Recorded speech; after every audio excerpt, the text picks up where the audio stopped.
అనువుగాని చోట అధికులం అనరాదు అంటారు. ప్రస్తుతం ఉక్రెయిన్ అధ్యక్షుడికి కావాల్సింది అనువుగాని ప్లేస్. ఎందుకంటే బైడెన్ రెచ్చగొట్టాడు, బైడెన్ చెప్పినటువంటి రూట్లో యుద్ధానికి వెళ్ళాడు, రష్యాని రెచ్చగొట్టాడు, ఆ రష్యా రెచ్చిపోయి యుద్ధం చేస్తుంది, నాటో దేశాలని తోడిచ్చాడు, యూరోప్ దేశాలని తోడిచ్చాడు, వాళ్ళు ఇచ్చిన ఆయుధాలు వాళ్ళు ఇచ్చిన సొమ్ముల్లో తను కొంత తిన్నాడు, కొంత సైన్యానికి పెట్టాడు, మొత్తం మీద కలిపి యుద్ధం చేశాడు. ఆ యుద్ధం సగం దేశం సర్వనాశనం అయిపోయింది, జనం సంకనాకిపోయారు. ఇప్పుడు అయ్యగారికి రోజులు దగ్గర పడ్డాయి, ట్రంప్ వస్తున్నాడు, ట్రంప్ వస్తే ఇక సాయం ఉండదు.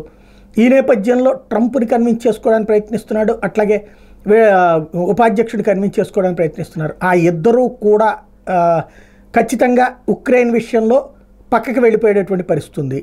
అంటే ఉక్రెయిన్ విషయంలో ఇదివరకు ఎట్లయితే ఆఫ్ఘనిస్తాన్ నుంచి ట్రంప్ టైంలోనే కదా, ట్రంప్ ఎండింగ్ టైంలో యువతలకు వచ్చేయాలని ఒక నిర్ణయం తీసుకుంటే ఆ తర్వాత వచ్చినటువంటి బైడెన్ అది అమలు చేశాడు. రేపు పొద్దున ఉక్రెయిన్లో అది జరగబోతుంది. దానికి పర్యవసానం ఏంటి అన్నది అర్థం కాక ఏది పడితే అది మాట్లాడేటటువంటి పరిస్థితిలో ఉన్నాడు ఉక్రెయిన్ అధ్యక్షుడు జెలెన్స్కీ.